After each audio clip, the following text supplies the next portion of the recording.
বন্ধুরা, আমরা একটা নতুন ব্লগ নিয়ে ফিরেছি। আমি এখন আপাতত বসে আছি দুপুরবেলা। এখন প্রচণ্ড গরম। এখন দুপুরে নয়, ঠিক 4টে বেজে গেছে। গরমে সত্যি একদম জীবন যায় যায় অবস্থা। আর তোমরা কোথায় থাকো? আমি তো থাকি কলকাতায়, হাওড়া জেলা, বাট বহুত গরম। তোমাদের এখানে কীরকম গরম সেটা একটু জানাবে।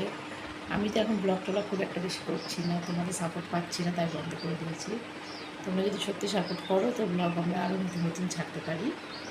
এখন আপাতত আমি একাই বসে আছি এই রুমে। আর নীল গেছে বাবার সাথে পার্কে, অন্য ঘুমাচ্ছে। দুপুরবেলাটা কী করবো, বসে বসে বোরিং হচ্ছি, তাই ভাবলাম তোমাদের সামনে একটু কিছু কথা শেয়ার করে তোমাদের সাথে একটু আড্ডা দিই। তো তোমাদের আমাদের ইনস্টাগ্রামে ভিডিও কেমন লাগছে একটু জানাবে। আর আমাদের জুটিটাকে কেমন লাগে মা মেয়ে সেটা একটু জানাবে।